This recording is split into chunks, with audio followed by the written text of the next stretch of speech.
My first memories are from being raised in Durango, Colorado, from the time I was about 5 till I was about 10. And I really, really loved the steam trains, and my friend and I would go down, ride our bikes down to the roundhouse, and we'd go in and look at these big, monstrous engines sitting there steaming. It was like being in a dragon's lair. But I have a feeling that that is where my interest in engineering and mechanical things came from.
What do you want me to talk about?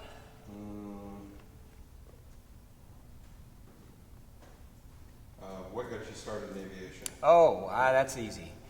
When we moved from Durango to Whittier, I was in the 5th grade, and I think Dad had wanted to get back into flying at that time. He learned to fly back in the 40s, or 50s, I'm sorry, the 50s after World War II.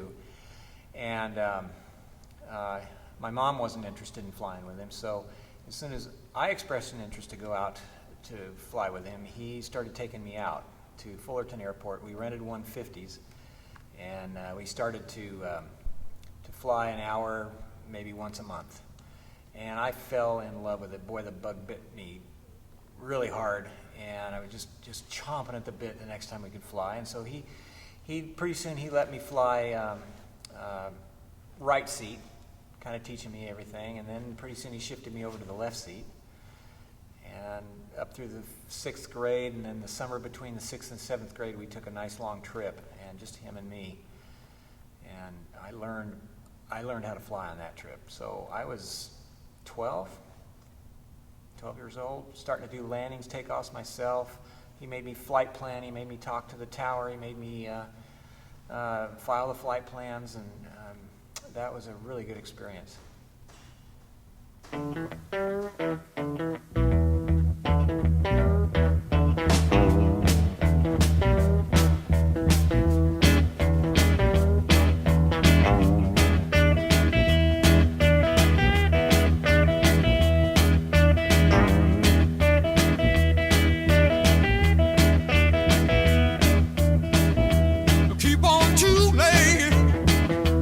Keep on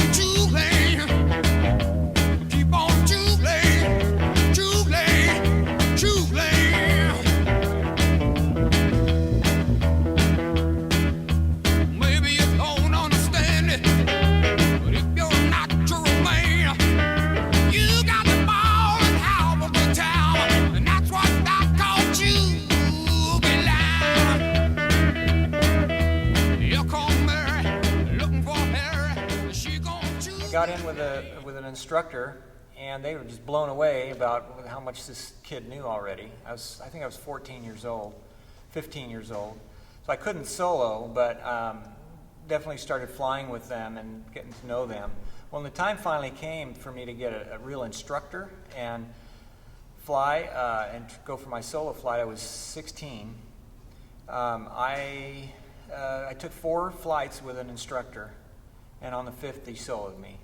He said, "Man, I'm out of here. You don't need me in here." So we did it right here at Shafter, as a matter of fact, on 3-0. And it was Cessna 51265. Still remember that name, or the N number of that airplane. And the rest is history, as they say.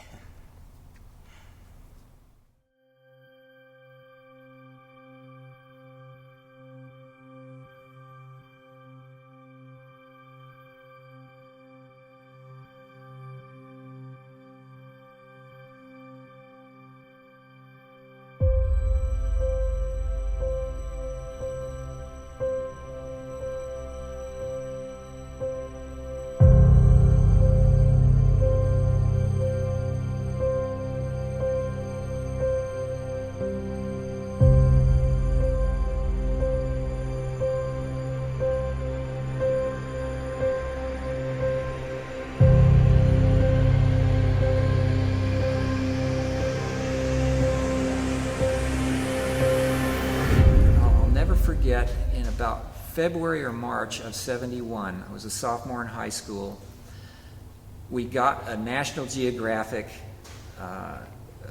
about gliders, about hang gliders. And I opened this thing up, and here were these kids, basically my age, flying on bamboo and plastic hang gliders.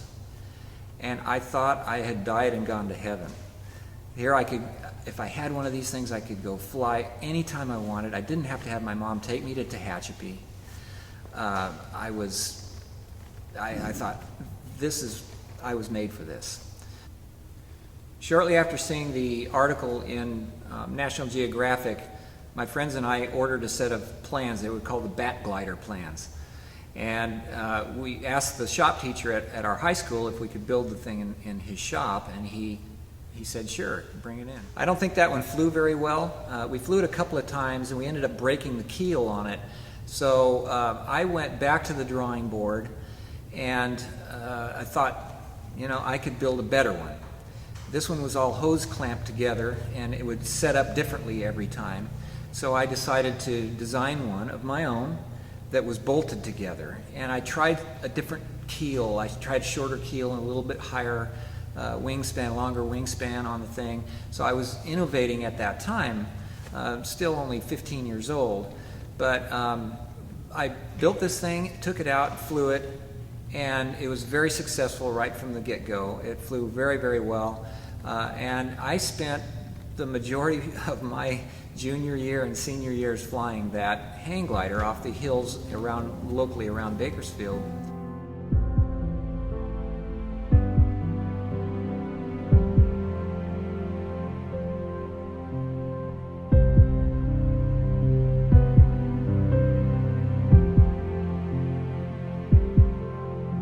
So I got to tell you about this story about one time my mom and Robin took me out to a hill that I like to fly at with my bamboo and plastic hang glider, and the wind was out of the south that day, and it was blowing. I mean, it had to be blowing 30 miles an hour, and I thought, man, I'm finally going to get to soar this thing. And remember now, this was a parallel bar weight shift type of thing, so you could only move your feet so far, and it would, in order to turn it. You had pretty good pitch authority, but not too much good roll. And I got the thing all set up, and I was getting ready to go off into this south wind, and I got over to the edge of the hill, and right when I was starting to launch, a gust picked up the nose of it, and it started to pick that glider up before I was ready. And all I could do is pull my arms in like this and let that glider go off the top of me. I turned around, and I could just in time to see it come down on its wing, completely free flying, down on its wing and tumble. And I just thought, oh man, It just destroyed my glider. And it's fortunate that I actually destroyed the glider that day, because I would have flown it and I probably would have killed myself. That was one of the many experiences I had in that bamboo and plastic glider, which I never got hurt in, fortunately. But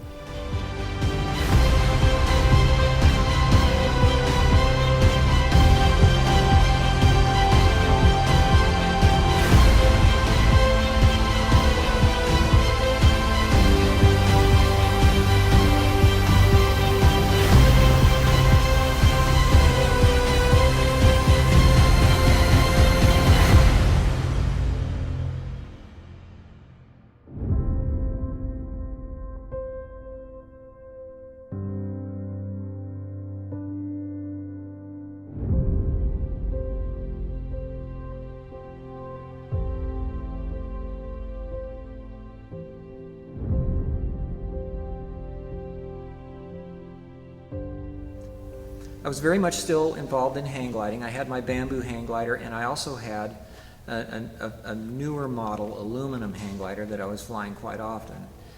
And at that time, the United States Hang Gliding Association was just getting started by a guy named Joe Faust, who had started a weekly publication called Hang Glider Weekly.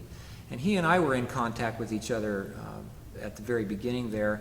And I remember he called me up one morning and he said, "Hey Pete, there's a new hang glider manufacturer in Bakersfield, and you need to give them a call. It's called Vern's Wing Shop, and here's their phone number." So I called him up, and lo and behold, these guys were starting to build hang gliders, but their primary business was building wood steerman wings for crop dusting. And so I went out there and I told them I wanted to be their test pilot.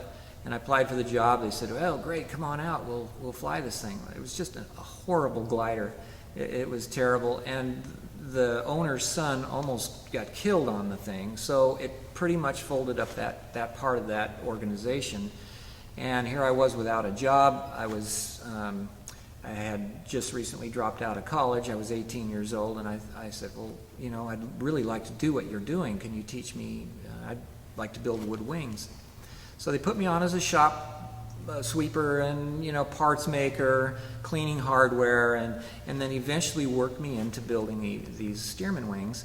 I was there about a year and a half at Vern's Wing Shop when one of his customers came to me and said, "Would you like to come out to Shafter Airport and work at night on my wings? I'd like to have you do it." I had saved $1,400, so I went down to the hardware store and I bought a 10-inch table saw and a belt sander. I had some hand tools that I had accumulated at Vern's, and I started in my own business, building this guy's wings. And then he told another guy, and he told another guy, and before you know it, here is a kid with no experience whatsoever in business or management, just in a very rudimentary knowledge of building wings. As a matter of fact, when I started my business, I hadn't ever finished a complete wing at Vern's. But I started building these things, and the word spread that there was a kid doing really good work over there that was really cheap. And at that time, you've got to understand, I was coming from $2.98 an hour to a guy offering me $500 to build a wing. And I thought I had just hit the mother lode at that point. So I learned. I just kept building, I kept going, and it was my passion. I was doing what I loved to do, is work with wood, and I was building airplane parts. It was a kid's dream for me. Okay, so this guy set me up in his hangar, and I had a quarter of it. It was a 50 by 50 hangar. I had one little quarter that he gave me to operate in. The problem was that he was maintaining aircraft engines in there.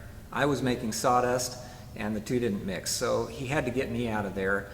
And I found a place down the street at Shafter again, and I started I set up down there. I started my little business. And I came up with the name Wood Wing Specialty at that time. And I had an L3 job that I was going to do for a local guy, and a couple of steerman jobs that I was doing. And it was very, very cramped down there in that building, and I was still not in control of the rent.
I had been operating in there a couple of weeks, maybe a month, and the word started to spread around the airport that there was this kid building Stearman wings down there. And there was a guy at the end down here working at a crop duster organization that wanted to meet me. We've since become very, very good friends, lifelong friends. But he said, "Pete, you've got to get out of this little place. There's a new building, or it's a hangar opening up down at the other end. It'd be much bigger than this, much, much better." And he helped me move all my stuff down there. And that was in the winter of 1976 that I started, and that was really where I established the name Woodwing Specialty. I got business cards made. I got serious about being in business for myself and advertising, and along about that time I got super lucky. The Gossamer Condor team with Paul McCready and all of his people came to Shafter Airport to make the Kramer Prize, try to win the Kramer Prize with man-powered aircraft. They ended up right in my front yard. And they occupied a huge hangar at the north end of Shafter Airport, not too far from my wood shop. And of course, once they got established, they were always coming over and getting little scraps of wood and glue and things like that that they would run out of. And then I became part of that whole team. And then wasn't too much after that, a friend of mine that I had been hang gliding with for years, Brian Allen, came to watch the Gossamer Condor fly. And he was a bicyclist, he was a hang glider pilot, and the pilot that the Gossamer Condor team had at that time was not very familiar with flying. He wasn't a natural pilot, and Brian was. Plus, he was lightweight, had tremendous power in his legs. So he ended up being the pilot for the Gossamer Condor, and that's how that all started. And of course, we had been friends for a long time, so he pulled me into the crew, and that ended up just being a wonderful experience. I met a lot of my mentors there. Paul McCready was a very, very intelligent man. I met Jack Lambie and some other, Taras Kasenik, who, ironically, was the guy that I had put on rock star status when I saw him in the National Geographic. I thought, oh my goodness, this is the kid, this is the guy that I want to meet. And here he was on the Condor team, and we are best friends. So that was really a fun experience. But I actually got to fly the Gossamer Condor. I actually got to fly the Gossamer Albatross as well. And all the time learning about aerodynamics, and the wealth of knowledge that was going around that team was just, you couldn't buy that knowledge anywhere in school. Now remember, I had dropped out of college, so I didn't have an engineering degree, but I had an interest in that, and that interest in engineering took me further and further and further. Pretty soon I wanted to know why a spar had to be the size it did. Why does the wingspan have to be what it is? How are loads transferred through the airframe? And these were all things that I constantly thought about and started learning.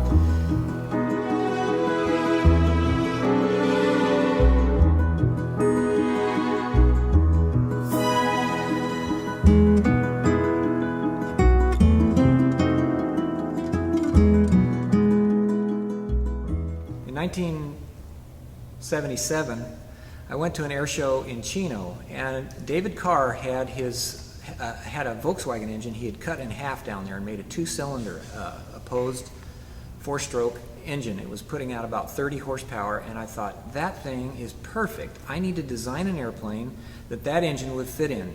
At that time, of course, I was only making $500 a wing, and I was realizing very quickly that wasn't very much money, and I couldn't afford to buy a Cub or an Aranca.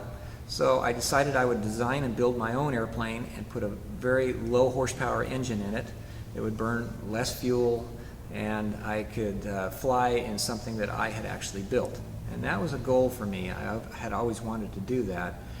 But I was a little reluctant to get started on it. And one day Brian came in, and I was showing him the plans, and I had built a 2-inch to the foot scale model of this thing and this airplane design.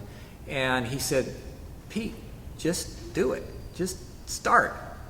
And I credit Brian for actually the Cracker Jack, which it became known as, for me even starting that project.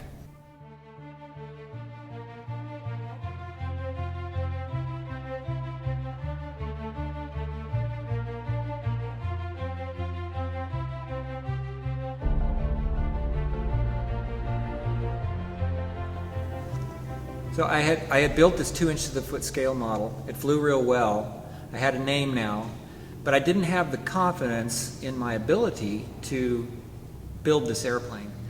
And I remember very distinctly one day Brian came over, and I was telling him all about it and how excited I was about building and designing and building my own airplane, but that I didn't think that I could do it. And he says, "Pete, you'll never know unless you try it. Just start. Just start."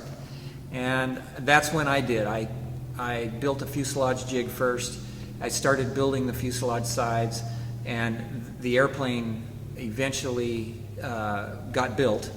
I started that in 1978, and it was flying in October of 1982. And it was my intention at that time to add to my income stream from at the wing shop by marketing a set of plans for a home-built airplane. Now, the engines at that time were not readily available. There were no two-stroke engines in the horsepower range that I needed, about 35 horse. The airplane had been designed around the car twin Volkswagen, half Volkswagen concept. But I learned about the Sorrell brothers up in Washington had from Hyperbike fame, had an engine called a DAF, and it was out of a car made in Holland in the 1950s and 60s. And this was a two-cylinder opposed engine that put out about 30 horsepower.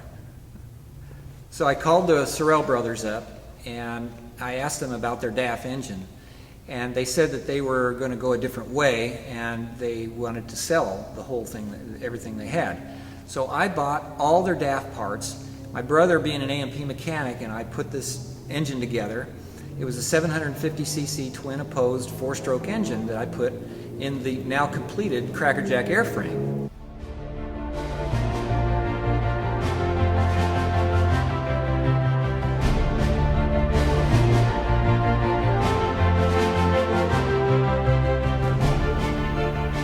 We ended up showing the airplane at Oshkosh of 1982 in the incomplete stage, but it was very successful and very, very well received that year.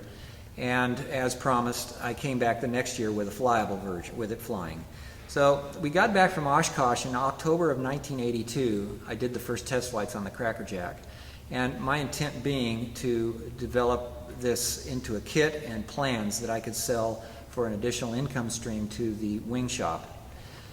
That plan was good because it was well received at Oshkosh, and a lot of people were interested. I sold info packs for $5, and I sold plans for $100 at that time. The problem was the engine. Now, I thought at the time there was a source for DAFs. Now, the DAF hadn't been produced in Holland since the 1960s and 70s, but I felt that there were enough in junkyards over there that we could repair them, and we knew there was a limited quantity of DAF engines, but we felt that we could make it work. Now, the final version of the DAF had Volkswagen cylinders and pistons. It had an additional thrust bearing in the back. It was a single magneto ignition, and we had switched the heads side to side to get the exhaust port in the rear. So there's a lot of re-engineering that we did on the engine. It now turned American style instead of backwards or counterclockwise from the cockpit, and it now turned clockwise from the cockpit, which was a very big plus in my book. I had to design a special oil pump that pumped the oil backwards now from what it had been originally designed.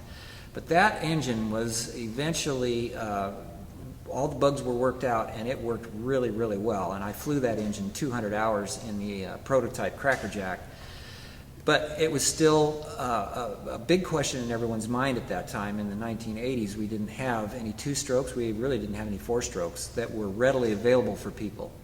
So the experience that I gained in building that engine, that DAF, really was the primer for me developing the Pegasus engine now in 2012.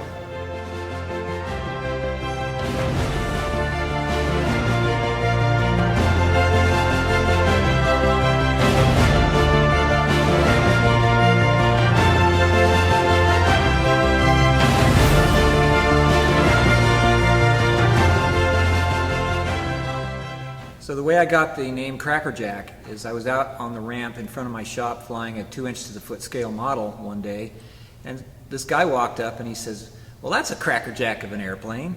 Of course, I love Cracker Jacks, and so the name stuck.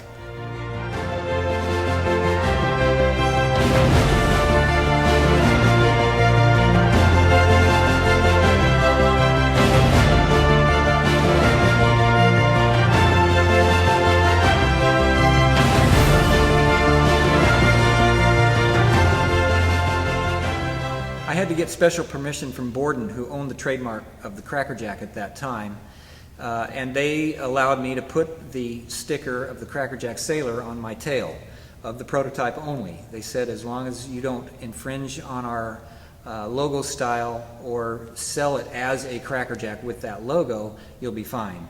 And as a matter of fact, part of the deal was I had to send them a picture of it. They had I think Borden had a picture of a Cracker Jack boat, and they said this is the first Cracker Jack airplane we've ever had. But that's how I got to use the logo on the prototype.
climbing high into the sun.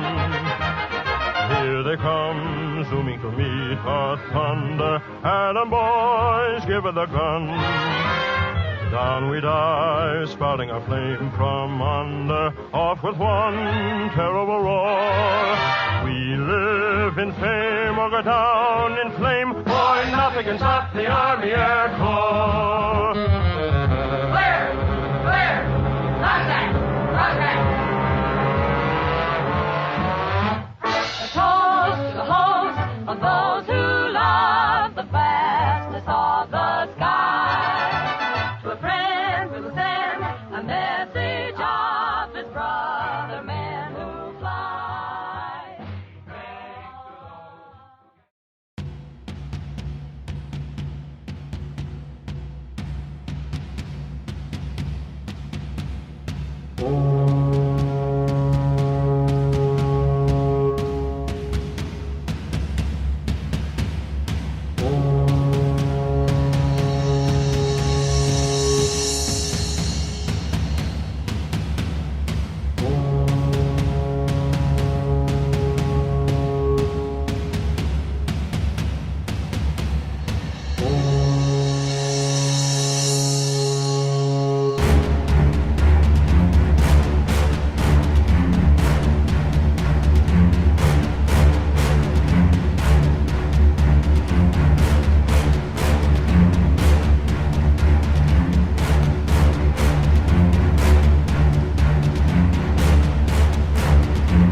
My airplane, this one I'm flying now, the Aranca TC, is just a great airplane. The engine is strong, flies good, and I'm very comfortable in it. I got about 1,200 hours in it now, so I'm really comfortable in it.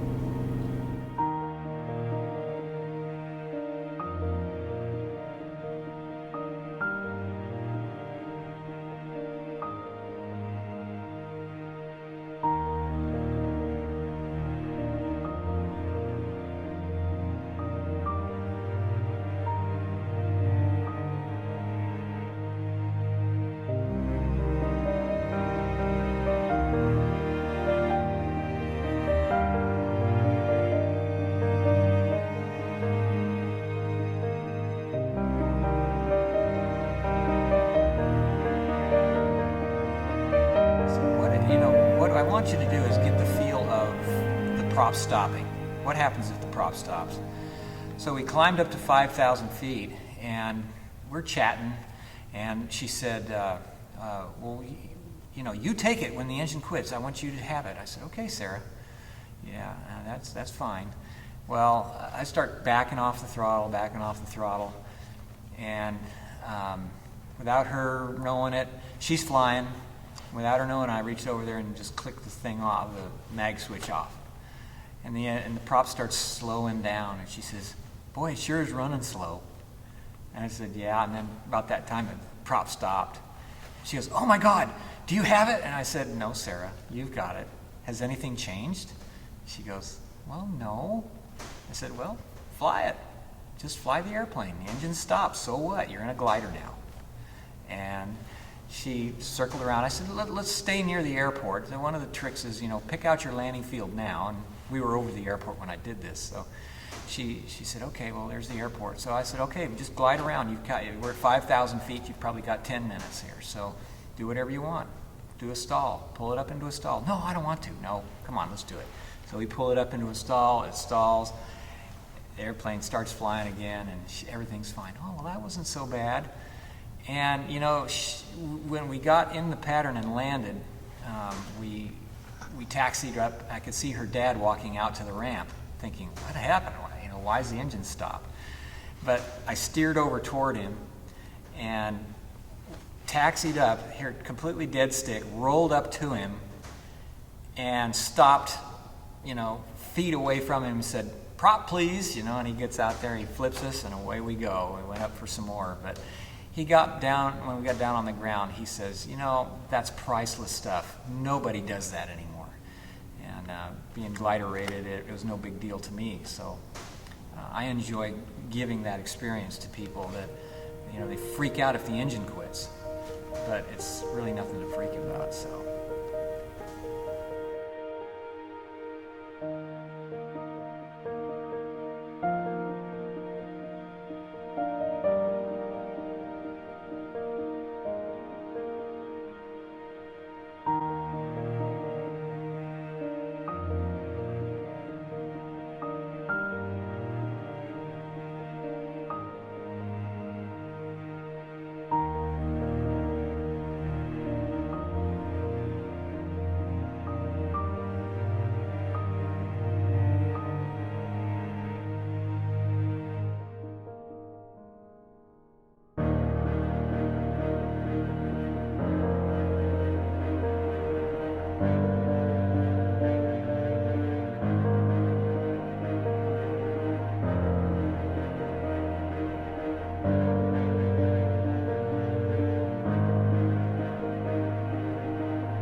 First run of the Pegasus engine on a Cracker Jack. This is October 28th, 27th, 2016. That's the prototype engine on Gus Geisinger's Cracker Jack, and it is solid as a rock. Look at that. That thing is shaking a lot less than it did on the trailer. I mean, it's solid. There's Dave. Dave's been helping get all my electrical. These two guys have just really helped me out immensely. Couldn't have done it without them. There's Vasilovich in his element right there.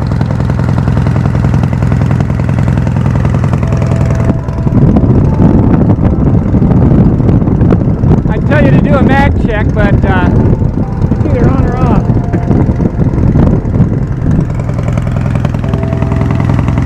Actually, might check that. Sounds good, looks good. That thing is absolutely solid.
We're a couple miles back in from the lake in a dense rainforest.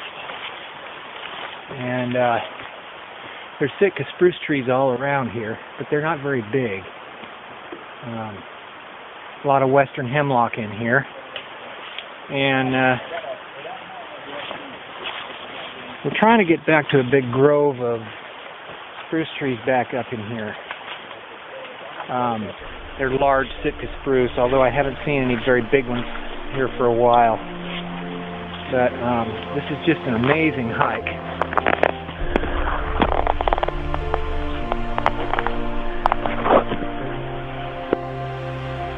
A lot of spruce and hemlock in here. They call this a temperate rainforest.